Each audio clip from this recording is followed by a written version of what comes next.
Hello, welcome to BioGreat TV. If you're new here, please subscribe and turn on the notification so you don't miss our next video. Queen Nzingha Mbande, Angolan traditional ruler who fought against colonialism. Among every group of Africans which Europeans tried to conquer, there were leaders who resisted and fought to retain their freedom. But very few were as successful as Queen Nzingha Mbande, who ruled the kingdom of Ndongo in present-day Angola. Despite all efforts at conquering her, she ruled for 37 years and was able by her wisdom, diplomacy and military strategy to keep the Portuguese at bay. Africa and the whole world need to hear her story and celebrate this woman who stood tall not just among men, but above men. Nzingha was born around 1583. Her father Kilombo was the Ngola, that is king of Ndongo, while her mother was one of her father's wives. As a child, Nzingha was highly loved and favored by her father. She was trained to fight like a warrior and participated in some official duties with her father, including legal councils, war councils, and important rituals. Nzingha also had the privilege of receiving education from Portuguese missionaries, so she was fluent in written and spoken Portuguese. No one really thought about all the attention she was getting, as she was no contender to the throne like her brothers. For a while, the kingdom of Ndongo had been experiencing challenges with other rival kingdoms and especially with Portugal, who had begun nursing plans to subdue the kingdom and claim slaves. The king had made several attempts to handle the growing crisis, including diplomacy, negotiations, and even open warfare, but nothing was working. When the king died in 1617, his son and Nzingha's brother, Ngola Mbande, became king. Upon becoming king, he had Nzingha's young son killed, fearing he would in future rebel and try to claim the throne for himself. He also had his sister Nzingha sterilized so she would not bear any child that might oppose him later. Having been so treated by her brother, Nzingha, fearing for her life, fled to the kingdom of Matamba.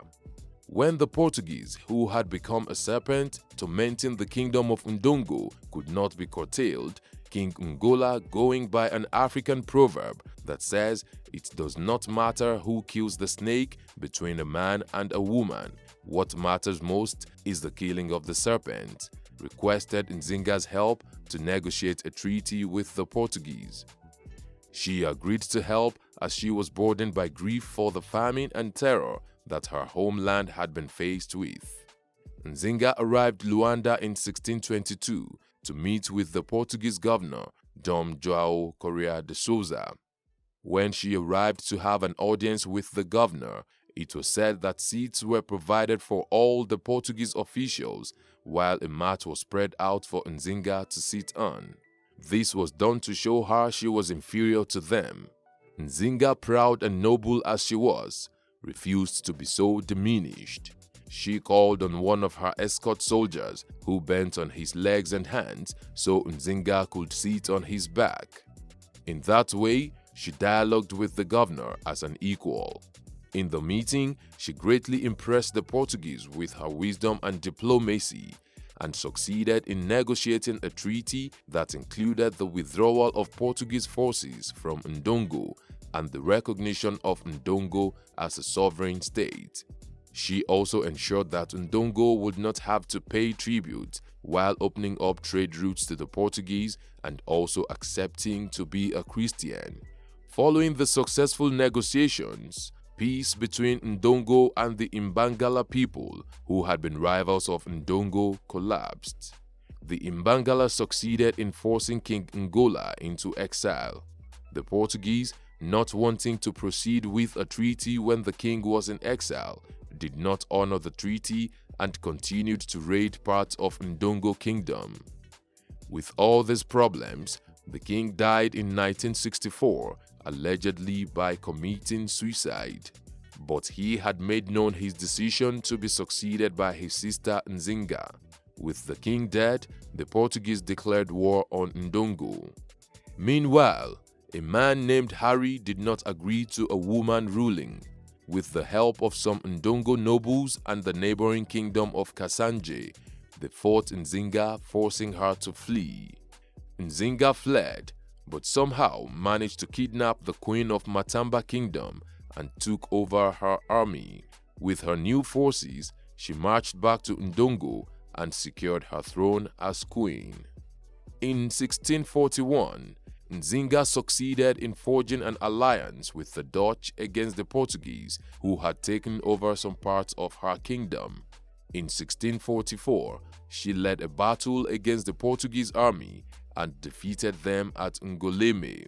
However, the Portuguese fought back in 1646 and defeated her. But the Dutch, seeking to honor the treaty they had with Nzingha, sent reinforcements to her, and in 1647, she again defeated the Portuguese army. She then proceeded to lay siege to the Portuguese capital of Masangano, but after a while she retreated. Nzingha would go on to resist the Portuguese for the next 20 years. The Portuguese never succeeded in subduing her. She used guerrilla warfare tactics and had trenches dug around her domain. She also made her kingdom a safe haven for slaves who needed refuge from their European colonial masters. She actually grew stronger and expanded her kingdom further. On the 24th of November 1657, the Portuguese, having met their match in Nzingha, decided to give up their claims to Ndongo, and all the land in their possession was returned to Queen Nzingha through a treaty ratified in Lisbon by King Pedro VI. Nzingha, in spite of all attempts at her life by the Portuguese, finally died peacefully on the 17th of December 1663 at the ripe old age of 82. Today, she is remembered and honored as the mother of Angola and the protector of her people. She inspired and continues to inspire women to take on leadership roles. In the following 104 years after her death, other women inspired by Nzingha ruled Ndongo as queens for a total of 80 of those years. Today in Angola, women are quite socially independent and they take up roles traditionally dominated by men, such as in the army, police, and government, thanks to the legacy of Queen Nzingha Mbande. Her statue stands tall in a major square in Luanda, Angola, while her image is depicted in some coins issued by the Reserve Bank of Angola. What have we missed out of this history? Let's know in the comment section. Will it be ridiculous to subscribe to our channel? If no, please like this video, share, and subscribe to our channel.